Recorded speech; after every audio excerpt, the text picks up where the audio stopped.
Para un demócrata siempre el llamado a votar debe ser una razón de ser, una razón de existir.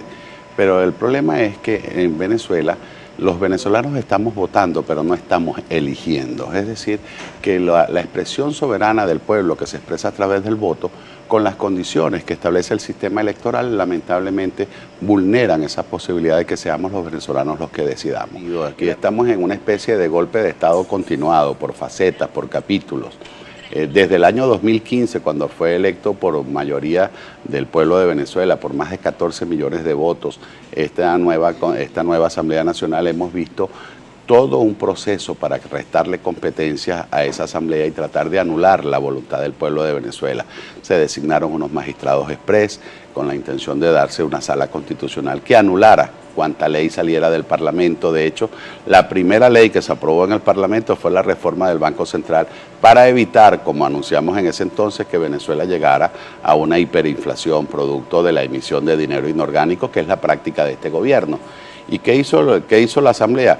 Copió el texto constitucional, lo cortó y lo pegó, es decir, cómo se designaban las autoridades, tal como lo dice la Constitución. Bueno, la Sala Constitucional, esa express, se fue capaz de decir que ese proyecto era inconstitucional.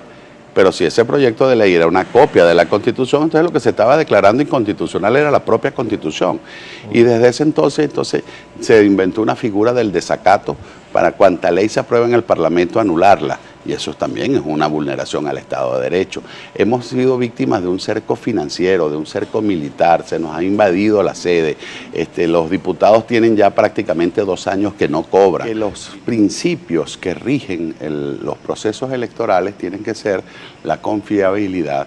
¿Se puede confiar, pregunto yo hoy, en unos rectores que por lo menos hasta ahora no han dado respuesta sobre el fraude electoral en Bolívar, donde se adulteraron los resultados de las actas y luego de presentar las pruebas, las evidencias, las actas en originales, todavía esas rectoras no han dado respuesta a Andrés Velázquez, pero sobre todo a los electores de ese hermoso estado? No se puede confiar. Hablamos de transparencia.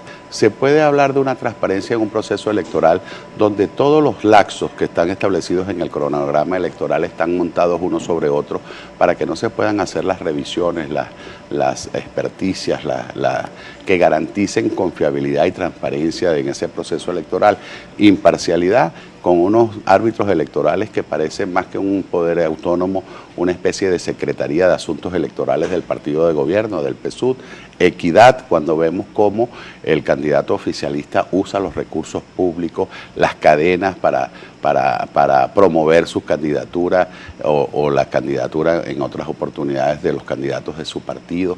Es decir, aquí en Venezuela, lamentablemente para los venezolanos, no hay condiciones electorales.